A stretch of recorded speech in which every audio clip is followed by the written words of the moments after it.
এই ঠাইখিনি কাৰ কাৰ বাৰু মনত পৰে? এই ঠাইখিনি মনত পৰিলে মোৰ বুকু কঁপি উঠে। মোৰ জন্মৰ ঠাইখন, মোৰ মৰমৰ গাঁওখনি। এই গাঁওখনতে মই উমলি জামলি ধলো মোৰ শৈশৱ আৰু যৌৱন কালৰ লগতে 20টা বছৰ পাৰ কৰিছিলোঁ। কিন্তু এতিয়া মোৰ মৰমৰ গাঁওখনি আৰু নাই। পলকতে ব্ৰহ্মপুত্ৰৰ মাজত বিলীন হৈ গৈছিল। অভিশপ্ত 2015 চনত হাজাৰ হাজাৰ বিঘা মাটি ব্ৰহ্মপুত্ৰৰ বুকুত জাহ গৈছিল।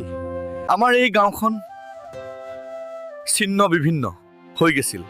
কোন ক'ত গৈছিল কোনো ঠিকনা নাছিল।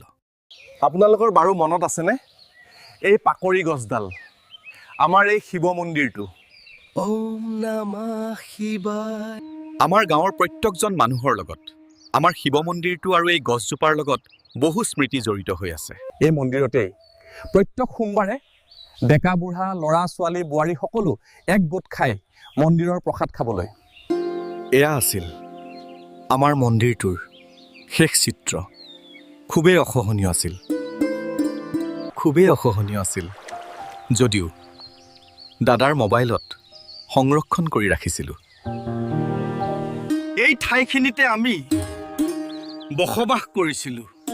অৱশেষত মহাবাহু ব্ৰহ্মপুত্ৰৰ বুকুৰ মাজত সকলো এৰি থৈ যাব লগা হৈছিল। এয়া হৈছে আমাৰ হৰি মন্দিৰটো, নামঘৰ। গৰাখহনীয়াৰ বাবে মন্দিৰৰ স্থাপনাখন অন্য ঠাইলৈ লৈ যোৱা হৈছিল। আপোনালোকে এই ৰাস্তাটো চিনি পাইছেনে? ডোঙাৰ পাৰ, কাঠপৰি পথাৰ মথাউৰি সংযোগী পথ মনত আছেনে?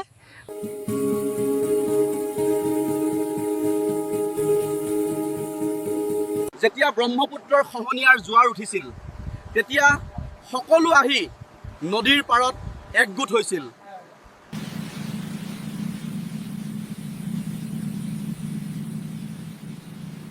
আমাৰ মা, দেউতা, আইতা আৰু গাঁৱৰ সকলোৱে কান্দিছিল।